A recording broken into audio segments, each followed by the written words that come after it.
So at this point, I would like to take you through a few steps that you can employ to help prevent yourself from becoming a victim of ATM fraud. Preventing ATM fraud involves a combination of personal vigilance, technological awareness, and best practices for secure transactions. The first thing I would like to speak about is protect your PIN. Cover the keypad when entering your PIN to shield it from prying eyes or hidden cameras of a shoulder surfer. What I'm saying here is this: simply use your hand or a book or any piece of paper to cover the keypad while you enter your PIN code at the ATM. This is to prevent the prying eyes of whoever may be watching. This could be a shoulder surfer watching over your shoulder or a remote observer from a camera that has been pre-installed to steal your entry information. Secondly, do not under any circumstances write down your PIN code and keep it in your wallet, your purse, or your card holder. Now, I realize a lot of people take this risk of writing down their PIN codes on a piece of paper because they are afraid of forgetting. But here's the thing: writing down your PIN code and keeping it close with your ATM card is a complete compromise of the security of your ATM. Once you do this, it's just like handing over your card and your information to the criminal and say, okay, take this, go and take my money. Because imagine a situation where you get mugged or you get robbed. Someone steals your purse, gets your ATM or credit card, and also has your PIN. So easy to rob you. Again, with the PIN codes, choose a hard to guess PIN code. Choose a unique and hard to guess PIN, avoiding obvious numbers like date of birth, wedding anniversaries, or sequential digits. When you decide to choose a PIN code or in the process of choosing a PIN code for your ATMs, try as much as possible to make it very difficult or hard to guess.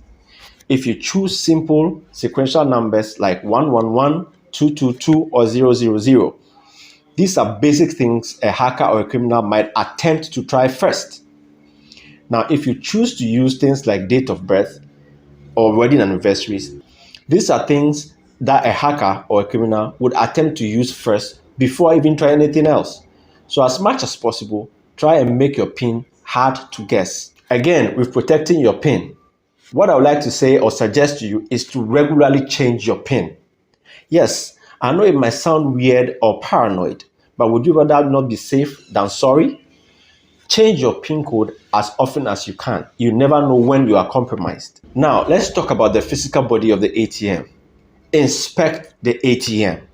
Look for anything unusual or tampered with on the ATM, such as loose or misaligned parts on the card slot or the keypad, tape residue, or tool marks.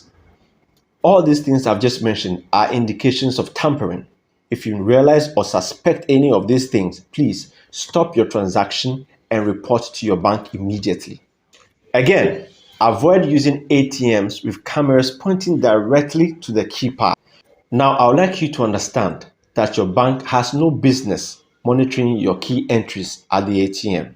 Banks, however, install surveillance cameras to monitor people as they go and come, and also monitor who is at the ATM at a particular time. They do not monitor the keypad directly or try to monitor your key inputs. If you notice a camera that is pointing directly at your keypad, what it means is that somebody is monitoring your key inputs. Please stop the transaction, go into the bank and report to the bank, or try to inquire why those cameras are installed. Check for skimmers, devices attached to the card reader to steal card information. Take a few seconds to actually look at the physical part of the ATM. Look around for these skimming devices. They are very, very difficult to find, but if you know what they look like, you will surely be able to tell where they are. Now let's talk about location. You must, as much as possible, try to get a secure location to perform your ATM transactions. Use ATMs located inside banks, preferably, or well-lit, secure areas with surveillance cameras.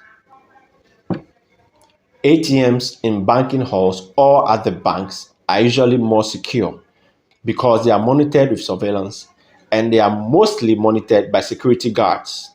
Avoid stand-alone or poorly lit ATMs, especially at night. As it may sound, standalone ATMs are ATMs that are not located at the banks. This could be at gas stations, shopping malls, or just by the road somewhere.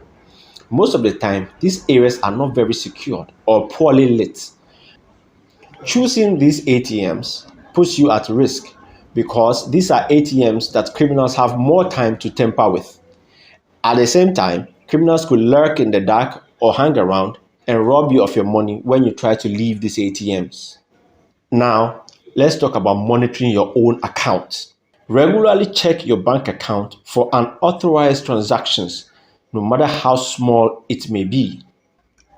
Constantly and regularly check your bank account. Monitor all transactions on your bank account. If you notice a transaction you are not aware of or sounds a bit suspicious, please do not hesitate to contact your bank immediately. This could be the beginning of a fraudster entering your account. Sign up for text or email alerts for all withdrawal or purchases. And yes, make sure to sign up for text or email alerts on all purchases and transactions on your account. This way, you are constantly in charge and monitoring your account.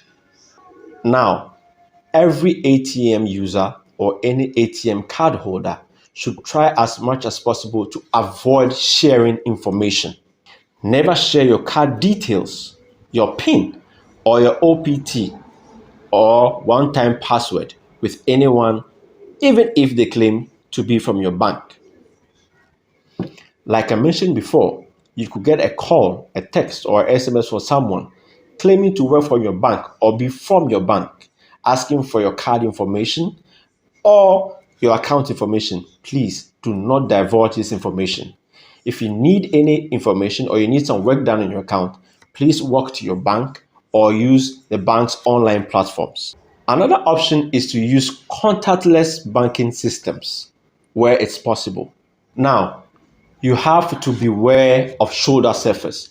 I explained earlier what a shoulder surfer is. Be mindful of people standing too close while you use the ATM. Politely ask them to maintain a distance. If you try to politely ask someone you feel is too close to you to maintain a distance and they refuse or are adamant, please step aside and let them transact their business and leave. You can then go back and transact yours. If they still lurk around, please report to the banks or a security guard at post. Most of us are in the habit of using public Wi-Fis, especially those that come with a free tag on them. In this case, you must, as much as possible, avoid using public Wi-Fis near an ATM. Do not check your bank balance or perform online banking near an ATM while using unsecured public Wi-Fi. These public Wi-Fis near ATMs are usually honeypot traps set to lure you to log in since they carry the free tag. Please do not be lured into using these Wi-Fis to check your bank account or to transact businesses. Now, these Wi-Fis are usually set up by criminals or fraudsters near ATMs. They know that people might want to log on, check their account, or do a transaction while they are near the ATM. The Wi-Fi is set up in a way that it's able to copy or to save your personal information once you log on. This information can later be used to again generate a profile to access your personal bank account. Again, I can't emphasize enough the importance of reporting suspicious activity. Immediately report lost or stolen cards to your bank. Notify the bank if you notice suspicious devices on the physical body of the ATM or fraudulent transactions on your account. This is a very simple topic. When you lose your ATM card, whether you've been robbed or you must have misplaced it, it is important to immediately notify your bank. The bank has protocols to deal with these kind of situations. If you don't, your cards may fall into the hands of people who are willing to use it or at least attempt to use it to access your accounts. Now, talking about the physical body of the ATM, if you notice any tampering, please be kind. Inform the bank immediately to save your account and other users' accounts. Another option is to use an additional security layer. Activate a two-factor authentication if available for your transactions. Now, these two-factor authentications are simply an extra layer of security that is put on your account. Take, for instance, a regular account only requires a PIN code to access your account. This extra layer of security adds things like additional fingerprint scanning or retinal scanning to validate your account. Another way is your bank also sends a notification to your phone, most of the time a code or a prompt that you then enter back into the ATM to authenticate your transaction. To conclude, remember, staying alert and cautious while using ATMs is your best defense against fraud. If you suspect any suspicious activity, stop the transaction and inform your bank immediately. Now, I hope you have learned something today and you take cues from all I have said and perform safe transactions. Please remember to subscribe and hit that notification bell so you do not miss important security and tech updates. Until we meet in the next one, please stay smart and stay safe.